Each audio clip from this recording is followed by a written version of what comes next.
Hi everyone, welcome to Mr. B's podcast. I'm going to show you today how to make a quiz on Edmodo. So first off, we're going to create a new quiz. When you go up to the top here on your home page, you'll notice that this is the updated version as of fall 2012. If you look up here on the post, this hasn't changed from before. You have notes, alerts, assignments, quizzes, and polls. What I've already done is I've already loaded the quiz page, but this is as you log into Edmodo. So I can create a quiz or load a previously created quiz. I'm going to go and create a new one. And once this loads up, the first option you'll see at the top is you can change your quiz name. Now I don't want to leave the quiz name untitled quiz and the dates, so I'm going to label this Edmodo sample. Alright, and notice when you click away from it, it's automatically going to save. And it says a quiz with this title already exists, so because since I've already made one, I'm going to have to make another one. I'm going to call it 01. Just something different. The default time limit is going to be 60 minutes, and that's usually about a class period. My class periods are about 50 minutes, so I'm going to change that to 50 minutes. All right, to add your first question, you go down, and it gives you a choice. You can either do multiple choice questions, true, false, short answer, or fill in the blank. I'm going to go ahead and do a multiple choice question to start off with. I'm going to add my first question. All right, so the first thing I'm going to do is I'm going to create a question prompt. And because this is a sample quiz, I'm going to go ahead and do something that's familiar to me. I'm going to put a U.S. history question in here. I'm going to ask, who was the first president of the United States? And if I scroll down, it'll only give me an option for 2 responses. But I'm going to want 4 responses for mine. So I'm going to go down to the bottom and click Add Response. That adds C, and I'm going to add another one for D. All right, and I'm going to go through here, and I'm just going to start typing in my answers. I'm going to put Thomas Jefferson. All right, so here are my options, and notice how Thomas Jefferson is not the correct answer. I'm going to change that to the correct answer, so I'm going to go down and click Set B as the correct answer. When I'm done, I can scroll back up and look at my question. If I'm happy with it, I'll add my next question. To add another question to this quiz, I can click over here and click Add Question on the plus sign. But also look up here, I have a choice for points. Let's say I want to make this worth more than 1 point. I'll make that worth 5 points. So I'm going to click my next question. Now it automatically puts up a multiple choice question, and this time I'm going to change it. I want to answer a true or false question.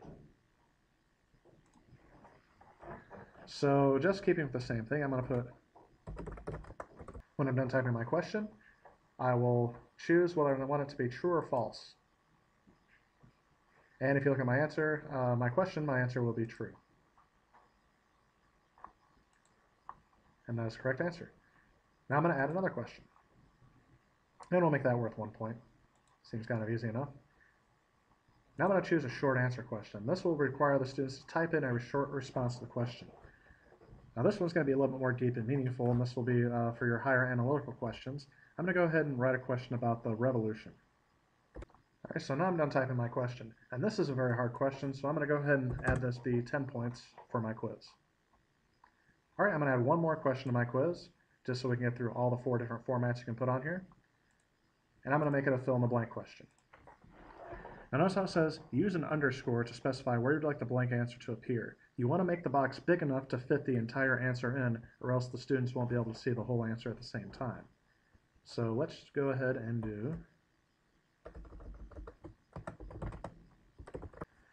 and down below, make sure your students are aware that spelling counts. When you put in your answer, they have to type it the same way you do.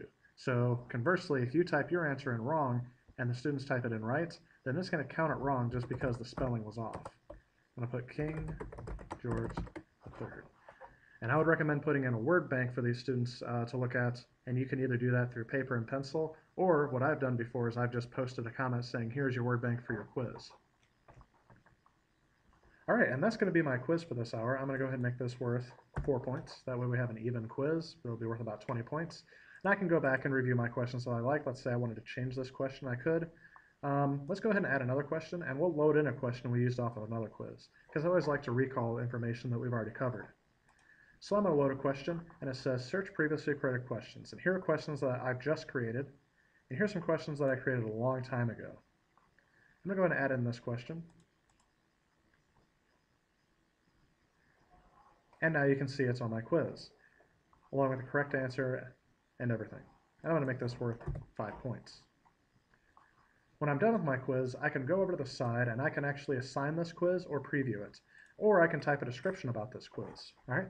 And also at the bottom, you can see you have some quiz options where students can show the results immediately. So you can allow them to see the results immediately when they're done, or you can uncheck it. Since this is going to be a test, I can say I don't want them to be able to share the results with other students until after everyone's taken it.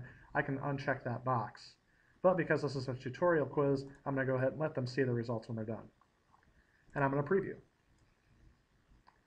Uh-oh, looks like our quiz has some errors. So please fix errors below. Looks like I've changed something on here. Question number 5 has a red box. Looks like I forgot to put something in for question number 5 since I already did it, so I'm going to go ahead and remove that question. I can go back, preview this quiz. Now there's no problems. So here we're going to start our quiz, and we can actually take it as if we were a student. So let's go over. Here's how it'll look for the student. Notice how the timer is now started at 50 minutes and is now working its way down. First President of the United States, well, George Washington. George Washington was the first President of the United States, true or false? We'll put false. We'll see if we get that right or wrong. And I'm going to misspell this answer.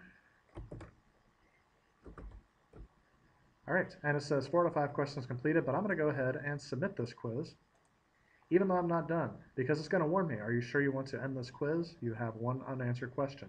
I'm going to go ahead and click yes. All right, and it says you're previewing this quiz and quiz, but normally there would be a screen that pops up here that shows your results.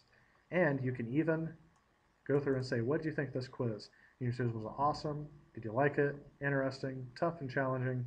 Not taught in class? Lost interest? Need help? Bored? Need more time? So they can actually provide you feedback on how they felt the quiz went for them. I'm going to go ahead and end my preview, and now I'm going to assign my quiz. When I click Assign Quiz, I'm not done. It's actually going to take me back to my home screen, and I need to put this into a post. So here's my sample Edmodo quiz. I'm going to choose my due date. We'll do the 31st. And we can click to automatically add to the gradebook.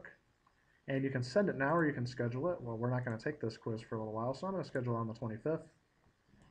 And I'm going to choose a time of 8 a.m. And that's when it will post to their accounts. And I'm going to send it to all. And then I click send and I'm done. So that'll post to my account, and then I can have students say, okay, your quiz is going to post at the beginning of today. You have until the end of the day to complete it. And that's how you can make a quiz on Edmodo. Thank you for tuning in for Mr. B's podcast.